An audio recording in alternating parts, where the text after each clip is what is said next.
In this special edition of Garden Talk with the Tulsa Master Gardeners, we talk about getting our vegetable plants ready to plant outside, direct seeding warm season vegetables, and we answer your questions about accidental spraying of pesticides in the vegetable garden and what to do about bagworms. Welcome to Garden Talk.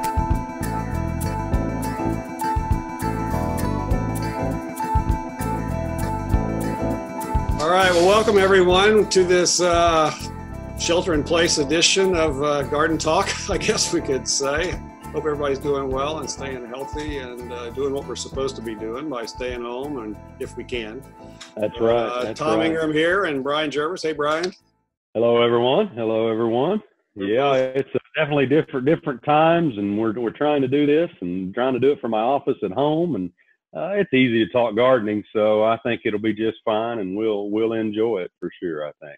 Yeah, well, and we talked about, should we just wait till we can do this again or just go ahead and do it on Zoom? But there's lots of garden stuff going on right now we need to talk about. Man, it is a prime time. We we're around the middle to the end of April right now, and our office has been shut down for a month essentially. Right. And this is usually the month where we are answering the most of our phone calls. Everybody's starting to think about gardening, starting to move around, starting to get outside and get into the springtime and early summer. So unfortunately, it's a bad time to be doing this gardening wise, but it's just a bad time to do this anyway. So I think what we have to say today should help you, and hopefully you enjoy this. But I think, the main thing I've been telling a lot of folks is go enjoy the garden, enjoy the outdoors. Hopefully the weather and Mother Nature cooperates for us this early spring, early summer. Because, nothing more frustrating than a hailstorm or something like that. But, hey, it is gardening, like I said. So get out there and enjoy it. Go plant some things. And, we're going to have to do, we don't know how long this is going to happen, but go plant now, and I think you can enjoy this on into the summertime for sure. So, well, we're at the height of planting season. We always say, when can I plant outdoors? Well, April 15th is like a couple of days from now when we're recording this. So we're there. We're at the time, even though it's kind of a cold April 15th, right? Yeah, it's kind of an odd. I mean, it never fails. I mean, I was watching the weather last night, and it's just pretty common. I mean, I also got a lot of calls, and I'm sure you got some emails last week and 2 weeks ago on, is it too early to plant? And, that's why we hold them off. I was talking to Mom last week or yesterday, and she went to the nursery, and my advice for her before she went is don't buy anything that you can't plant, because that'll freeze, because we're going to get a freeze. And right. Just, now we're out of that, and we're getting ready to plant. So yeah. I'm ready. This year's been the perfect example of why we tell people to wait till April 15th, because it warmed up and it got really warm for those few days, like 80. We haven't even had some 80-degree days. Yeah. And yeah. I mean, that's when we're figuring, well, this freeze stuff is over. We can plant. But then here we are a week later, and we're got several freeze warnings. So April 15th is a good day. We don't always like to wait that long, but it's a good guide. Yeah. So it's Mother Nature and it's gardening. So we're gonna get by and plant away. Plant away. Speaking of planting, first we're going to talk about a lot of us have got our little seedlings we've been growing in the house. We started them from seed a month or maybe even 2 months ago, and they're itching to go outside, to move those transplants outside. So we're going to talk about doing that today. So there's something that we oftentimes neglect that's called hardening off. And if we don't harden off those little baby transplants, they're not going to do really well outside. Yeah, and even baby, and even older plants for sure. I mean, our house plants, you've seen where we take them from indoors with no light, temperatures are moderate, but we take them in great conditions, and then we throw them outside under our patio, and they struggle pretty bad. And then you take a tender plant like a tomato or something like that you've been growing indoors, and then you throw out and just plant in the garden, that thing could collapse on you. So hardening off is very, very important. Time, length is kind of, comes to mind. How long do we need to do that for? a week's worth probably minimum. And then, you could do it a little longer than that if need be, but, get some direct sun on them, get some wind on them, dry them out a little bit, toughen them up a little. This is the idea, just to toughen those plants up to get them ready to plant out in the garden, in the soil. Yeah. And I mean, I would suggest doing that in stages. Don't just like put them out for 8 hours. Like put them out in maybe a slightly shaded area for a couple of hours the first day, bring them back. I mean, gradually increase the amount of sun that they're getting. Because I have done that. I've gotten lazy before and just taken them out there and said, they'll be fine. And then you go out there and they're all drooped over. Yeah, wilted over. I was a bad gardener.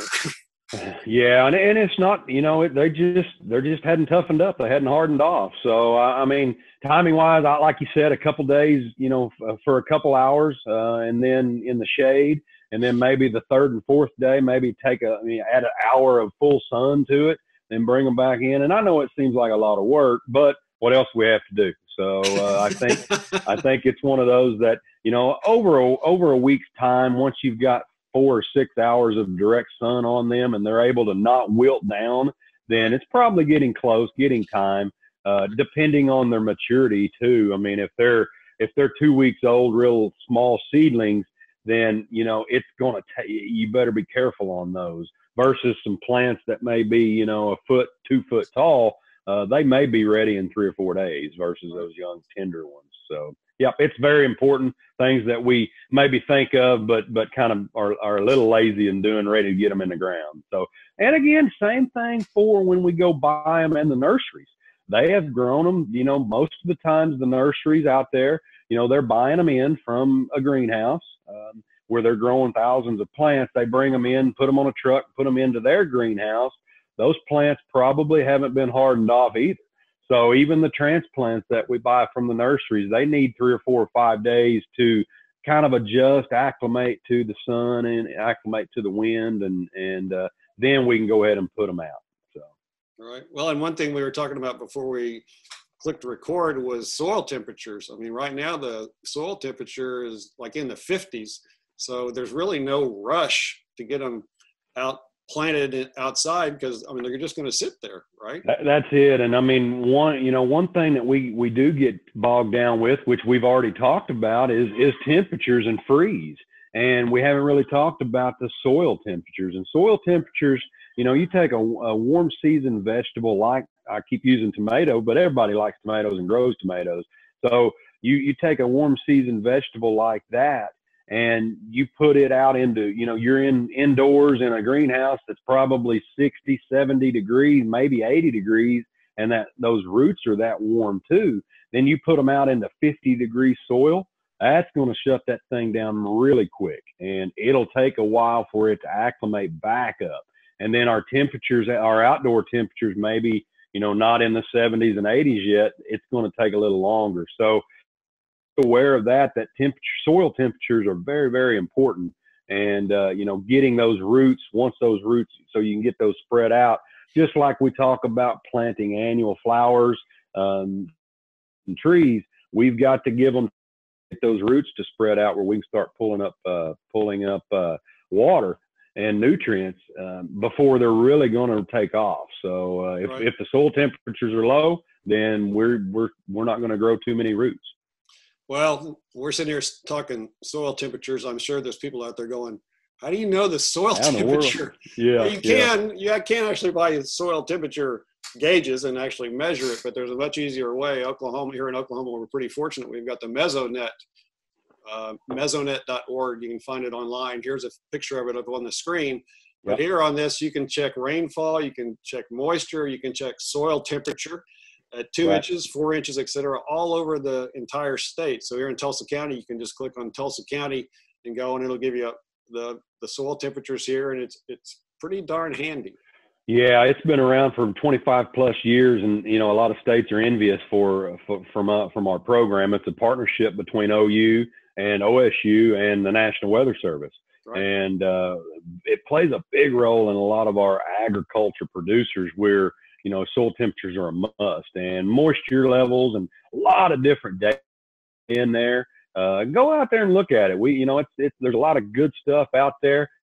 have sites in every county, but like, you know, in these bigger counties like we've got, you know, more populated, we've got a site at TCC Northeast, and then there's a site at the Vegetable Research Station in Bixby. So if you're in Tulsa County, those are the two sites. There's a couple others closer, like I live in Sapulpa area, so I'll use the one over in Bristow. It seems to be a little closer, and you can pop that up and it'll tell you which one's closest to you.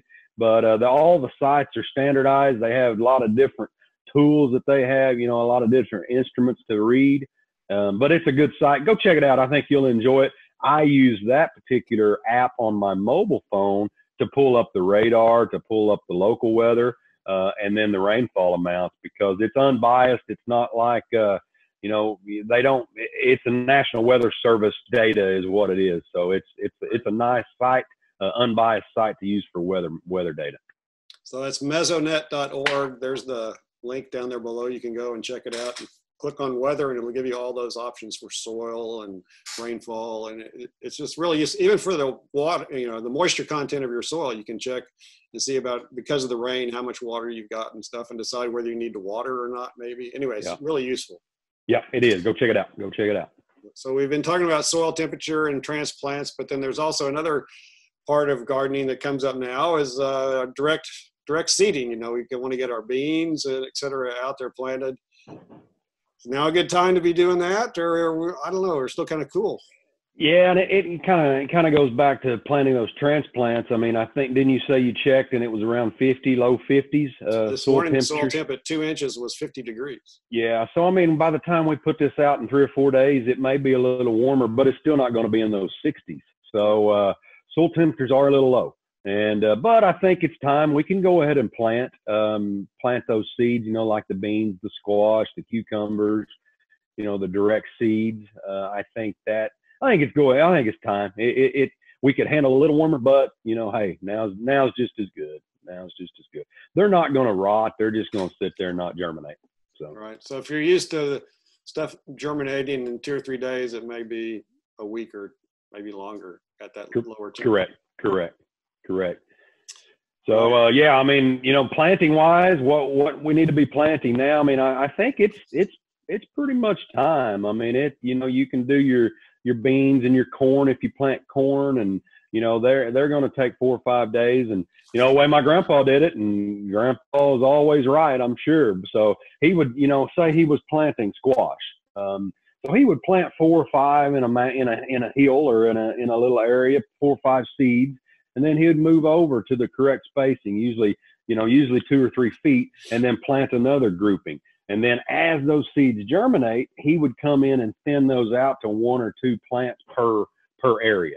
So I like that way. That way you don't just plant one seed and then it dies out and then you've got a hole. Plant 3 or 4 or 5 and then move to the next hill, and then a week or 2 come in and thin them out. So that's a pretty good way to do it and ensure that you have a good solid row of plants.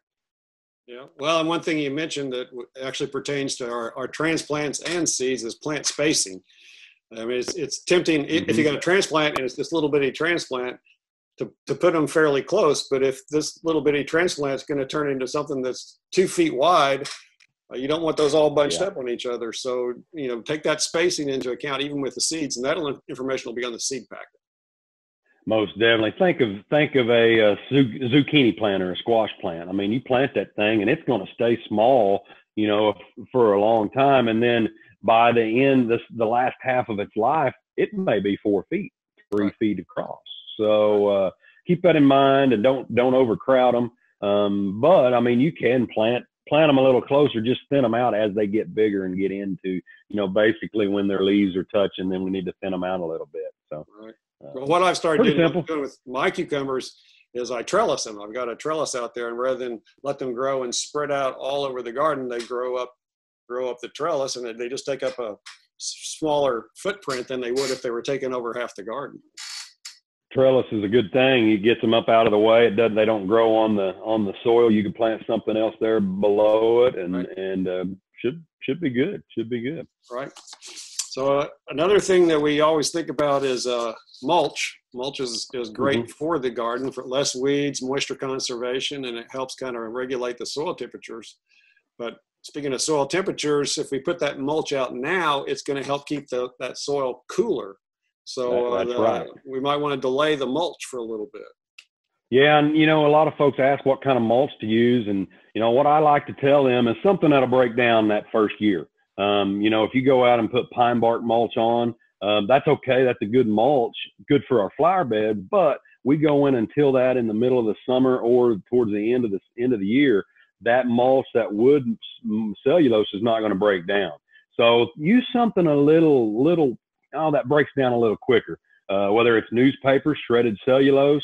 Whether it is clean wheat straw. Clean wheat straw is usually a pretty good mulch. It may be harder to find this time of year, but and it can have, I say clean wheat straw. What they do with wheat, they get the wheat kernels out of that stalk, and then it spits out the straw. And if they don't do a good job getting those kernels out, it will stay in that straw, and then that wheat straw will germinate, or those wheat seeds will germinate. So it's not bad. They're easy to pull up, or easy to, squirt with some herbicide, or just simply hoe out. But good wheat straw is pretty good, and it'll usually break down in 4 or 5 months. And then we can till that in, adding organic matter back in, and go from there. What kind of mulch do you like to use, Tom? Well, we talked about it in the fall. I mulch up my leaves from the yard, put them in bags, and store them out in the corner of the yard. So then when it's time to put the mulch on, I've got my mulch ready to go. And it's a lighter mulch because it's mulched up leaves. And by the end of the season, most of them are, deteriorated, and I can just fill that back into the soil. Yeah.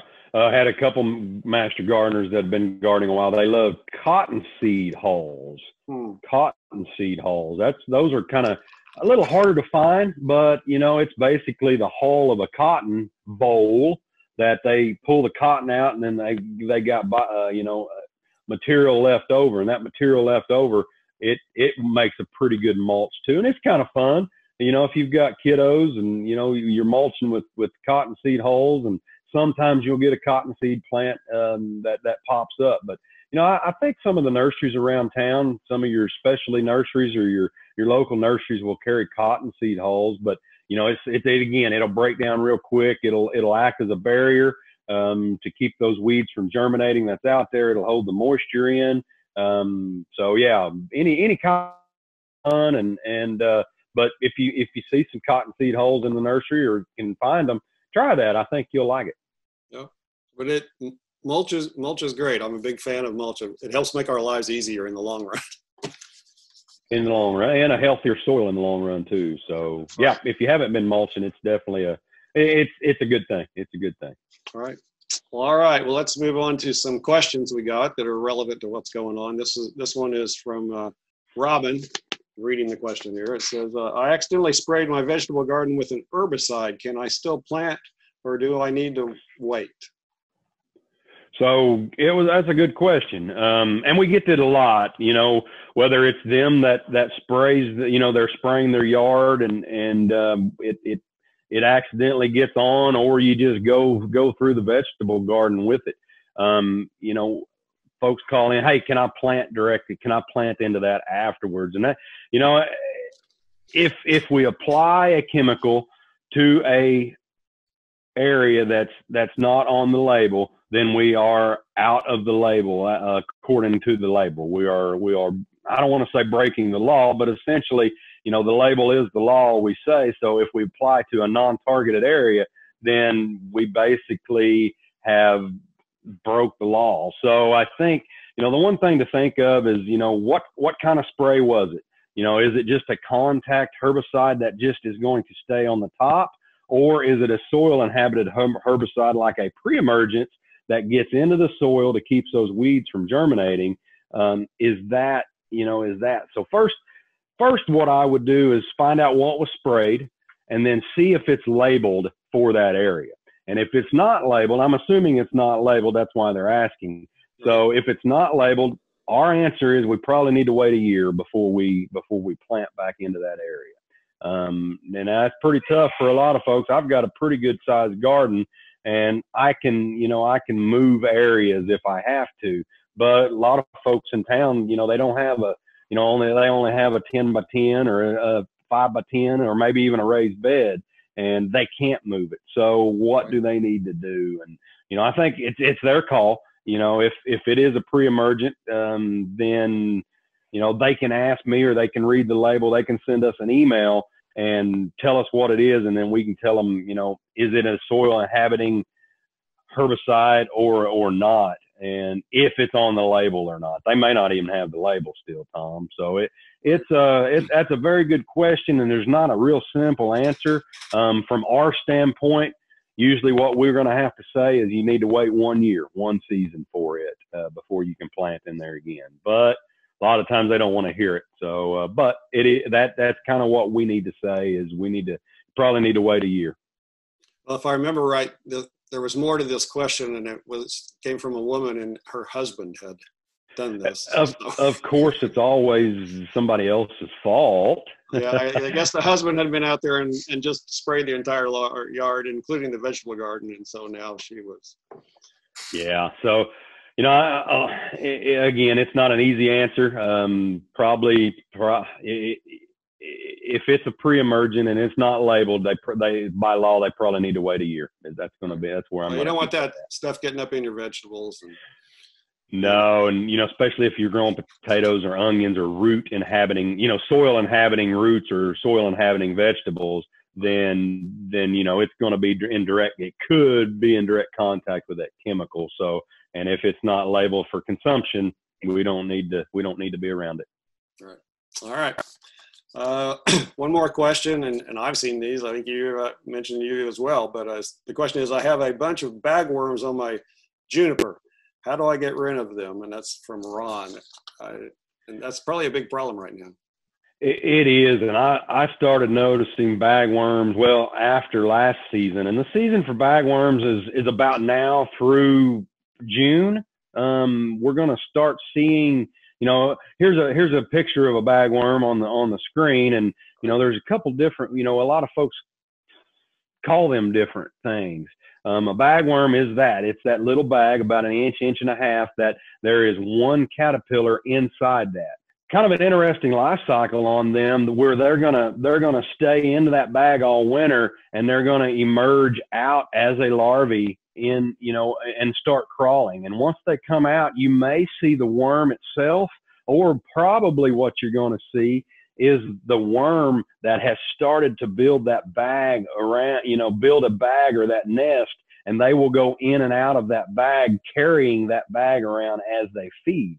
So that is in April or May. And so we're right at that point. And as you see those crawling around, it's a good time. They're exposed. You can usually put an insecticide on them. Lots of different options. Since it's a worm, it's a soft-bodied worm, a lot of different sprays will work pretty well. Whether it's BT, which BT will work very well, it's a bacteria. They have to feed on whatever they're crawling on and ingest it, but it works well, and it's very safe for other insects and humans as well. But a lot of different insecticides will work on bagworms because they are larvae. So if we can spray them as we see them crawling, that's our window during that, that April to let's say the 1st of June, then that's probably the easiest time to control them.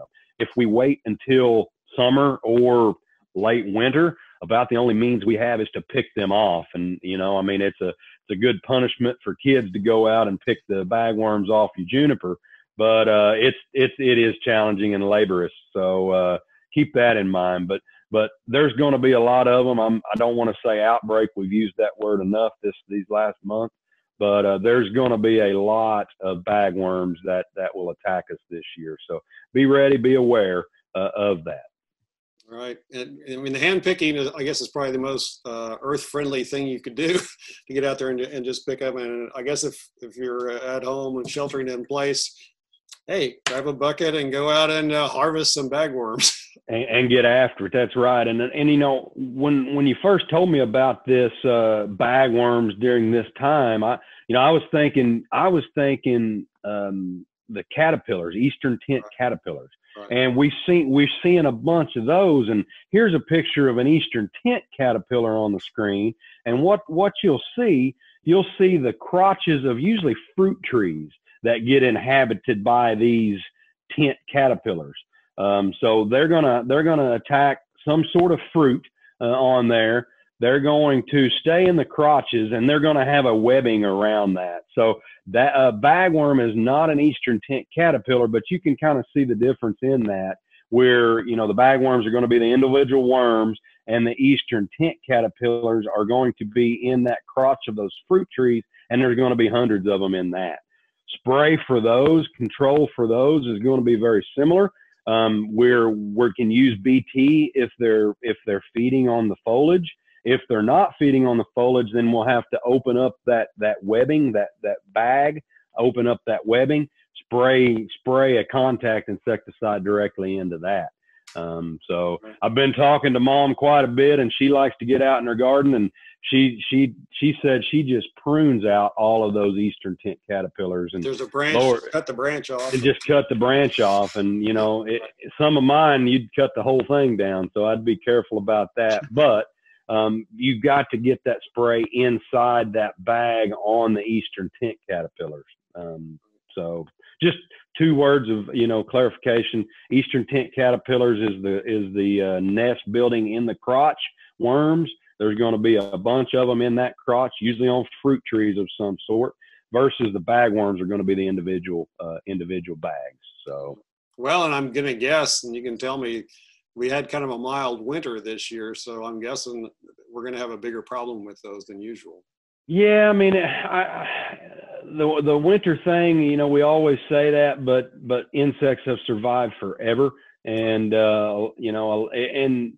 yeah, we didn't get down into the teens a lot, or even into the single digits. So, you know, where it may kill a certain percentage out, there's still going to be enough there that are going to survive. Right. I think there's just so many out there. We had a bumper crop last spring and summer that I've noticed trees that have them. I have a willow going down my driveway that is covered, and I didn't know what that was. And, you know, usually they don't attack willows. So something about that willow, you know, there's thousands of them on this tree, and this tree is not 20 feet tall. So it's going to be interesting to see what it does. And I may get some photos of it later on and share with everybody next podcast. But bagworms are going to be tough. So just be aware and get to picking. That's probably your best thing to do right now. Right. Well, all right. All good tips, good advice. Thanks, Brian, for being flexible. We can do it this way. Who knows how long we'll be doing it like this, but we can do it. Yeah, it works well. You know, I'm sitting here in a nice shirt and in my underwear. So, hey, you can't hardly go wrong with a video podcast sitting in your underwear. So. Yeah, I may edit that out. I don't know. Yeah, probably so. None of us needs that visual. Anyway, we're glad you all are here, and hope you learned something, and we'll see you next time. You bet. Everybody stay safe, and we'll talk to you soon, and happy gardening. All right.